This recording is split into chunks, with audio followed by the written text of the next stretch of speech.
and welcome to our next episode of MetriSight. Today, I am so happy to be joined by Anand Janefalkar, who is the CEO and founder of UJET. So welcome, Anand. Thanks for having me. And, I want to just give a brief introduction. AI, when you think about AI these days, and we hear about it every day, we read about it every day, it's embedded into customer engagement in such a huge way. It's such a huge area of discussion. It's a big area of spending. It's a big area of focus among CX leaders, especially going into 2024. We've had a big year in 2023. So I'll just say, whenever I have an opportunity to share the wisdom of a successful executive in this space, I'm always very welcome to do that. So I'm really excited to have you here, Anand. I know you have a lot of great insight for us. So let's just jump right in, and I'm going to ask you a few questions around the space. But before I get started, always like to ask any company founder, what led you to start the company? What was it? Was there like a single trigger or an aha moment where you said, look, I've got to do this. I've got to start a company in this space. Maybe give us just a little bit of background so everyone knows how you got here. Yeah, it's never that straightforward, and thanks for the kind words. This was truly an area which was near and dear to my heart. As you can imagine, with the last name like Janefalkar, it is not easy to pronounce that on a customer support call, let alone get a follow-up email which would have the right spelling, no matter how many times you enunciate or spell the last name. So kind of done that to myself, but kind of looking beyond that, right? I'm not the only one that has a difficult last name, and spelling mistakes happen pretty often, even with very easy names. It's more about how humans communicate. So my background is actually from the mobile industry. So Nokia Research Center, Motorola Mobility, where I spent a lot of my time and attribute a lot of my professional upbringing of scale, security, and just understanding how the transition of the macro behavior moved from just push button phones to smartphones, and then furthermore to Jawbone and others. Yeah.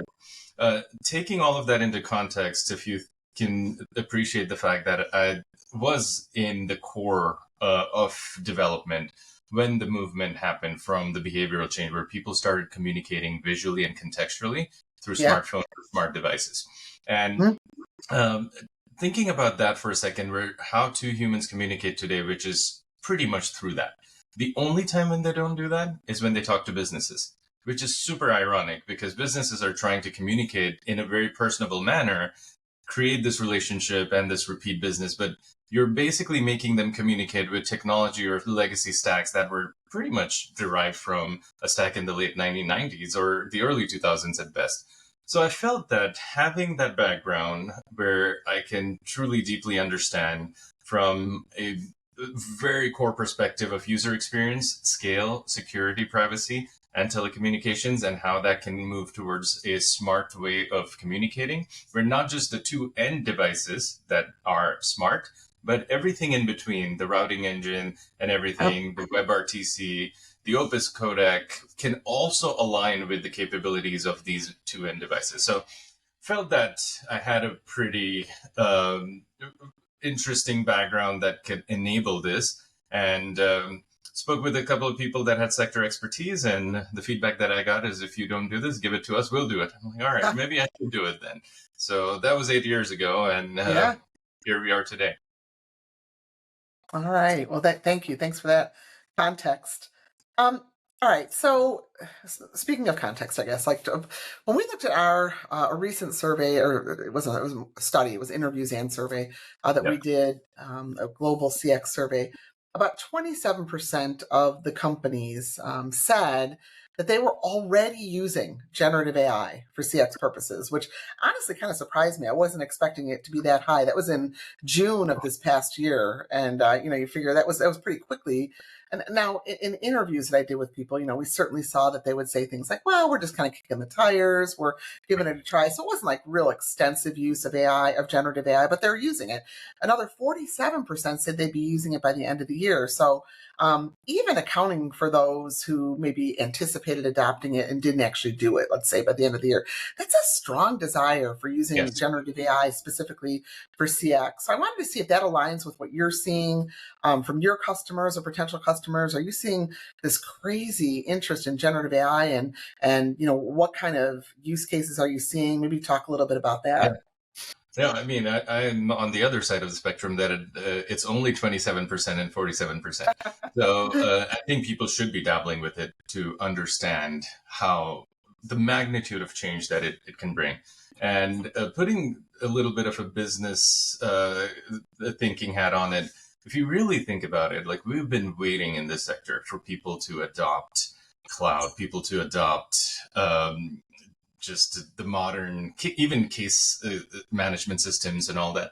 And there have been some macro trends like the movement towards cloud and movement towards WebRTC and multi-channel and omni-channel, but really I think this catalyst of AI and Gen AI is going to be the strongest push of them all. So maybe by the next time we chat or exchange emails, that percentage would have moved closer to 100% on both aspects.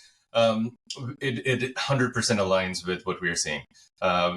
We, in addition to designing a platform from the ground up where routing engine itself understands that we are in a WebRTC environment with fallbacks for different types of transport layer, what we have made sure is that code base wise, it perfectly aligns with what AI or Gen AI is. So it is not a hand in or a handoff. It basically, AI and intelligent automation begin from when the query starts. One thing that we feel that Gen AI will bring to light is that questions, queries, and search will all become synonymous. If let's say your garage door is not working, where do you go to find that out? I mean, you might go to your favorite search engine or you might go to YouTube. And to think about how much pattern recognition those platforms already have on how people search for solutions. So you're no longer just picking up the phone and like looking at the back of your garage door opener after getting a ladder and then calling that right. Those days are gone. So what Gen AI has already figured out is that there's a lot of this information out there.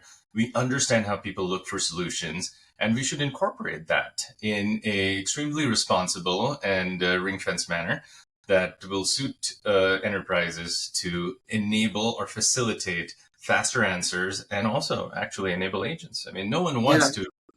I've never met an agent who wants to be a very tier one concierge agent and read manuals or scripts that are already available, right? I mean, we really need to empathize with agents first, that perhaps they're looking at and learning a technology that was designed 20 years ago and trying to provide service from 2023.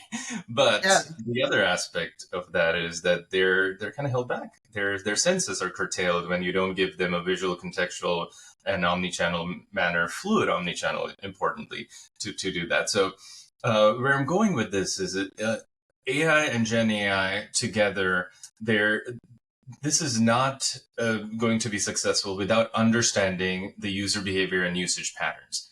And if people are not starting to think about it from all aspects on end to end, where does a query start? What is the metadata that can be beneficial to understand whether this is a firmware fault, a fault that something is impeding the garage door because you just moved a big chair over there, something that is, where is the power setting of that garage door, or a multitude of things. You're not going to be able to design or choreograph what the next steps of that would be sequentially towards the solution. So it's very important to understand. Yeah. And the benefits of it go so much deeper than I think a lot of companies are even imagining these days. It's not just the customer experience; it's the agent experience. It's keeping those attrition rates lower. You get cost savings from that because why? Well, because like you said, agents aren't bored just doing the same old thing. They're working on more complex issues, and they have AI to kind of help them to do Yeah. things like upsell and cross sell. I mean, you can just kind of go on and on with those types Yeah. of benefits that are, yeah. And continuing on that thread, right? I mean, we spoke about how Gen AI can be helped for enabling faster things. I think that is going to be the most biggest unknown thing that people don't realize today is like how you can take that information, completely obfuscate and anonymize that for privacy and security, and then make it a facilitator to design these flows. The second Yeah. part of that is the connection points are also important. I should mention there that you have to be very understanding and appreciative of where this originated. If it originated from a website, if it originated from your smartphone app, originated from your tablet or your smart TV. It's important to keep that experience consistent and not break that experience and then just show up a phone number to start communicating. Right. But if you go into what you just mentioned is like, yeah, how do we enable the agents, right? First of all, provide them all the contextual information, any metadata that can be important. They are very digitally acquainted. Like you're not going to find agents that are just like, oh, I just want to read a script. And it's very, very demoralizing when agents have to do that. So entering this modern world where they're supporting a lot of these products and services that people love, give them that context. And then it is everything from translation, like we have live translation. We just recently did that with Japanese to English and English to Japanese, and that helps with coverage in terms of support over the number of hours. Like a lot of times people would want support at 7 to 8 p.m. And you just have a certain team that is online then, and you enable that. So that's the first part of it. Second part of it is summarization. And do a summarization which is very insightful. You highlight the keywords and then kind of give guidance towards that and bring in insights live right to them.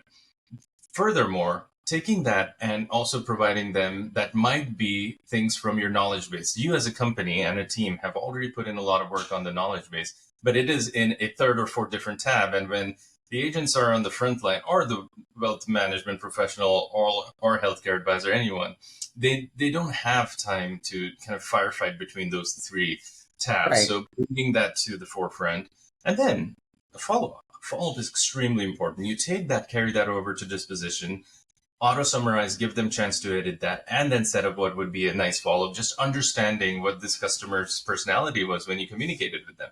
So utilize agents for what they're best at, which is experience, empathy, and intuition, and then later on AI to it. Excellent. No, I totally agree.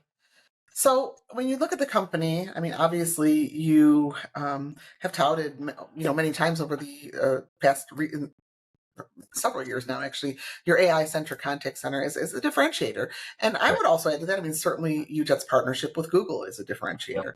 So if you had to answer the question of what makes your platform any different from any other CCaaS provider that also offers AI functionality, how would you respond to that? I mean, everyone nowadays says, oh, we offer AI, that's our differentiator.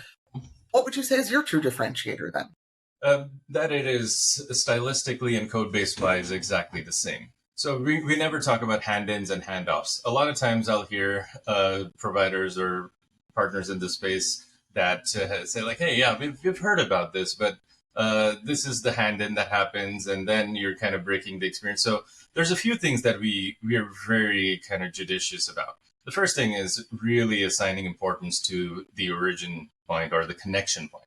We believe that the connection points are the new channels, right? Voice chat, video, screen sharing, texting. These were all, if you really look at it, were based on device limitations of the past. And those stacks were developed understanding those device limitations and the ready busy lines and all of that stuff. Now, the agents are communicating with the computer. Customers are 99% time communicating with a smart device. Those things don't apply. They already have the capability of fluid omnichannel. So why is the in-between pipe not smart enough? So that's what we enable, right? So we understand whether this is a query that's originating in a certain app with our iOS and Android SDKs, is originating from a website, or even if someone's just calling the number at the back of their credit card or a box, you can layer on SMS and rich messaging services and Apple Business Messaging, so on and so forth, depending on which is the appropriate way of doing that. Then we already spoke about providing metadata and context and visual and contextual things as default, and then allowing agents these smart actions where they can press a button and request verification the same way that they verify with Touch ID, Face ID as you log into the app or unlock your device. Kind of layer that on, and rather than asking what's your favorite band in high school, this is what your challenge question was when you filled out this. Yeah. That account might be 5 years old, and your favorite band in high school might be different, or your whatever be the case, right? I mean, the challenge questions kind of go away. That immediately you've saved about 30 to 45 seconds, and the satisfaction index has gone up.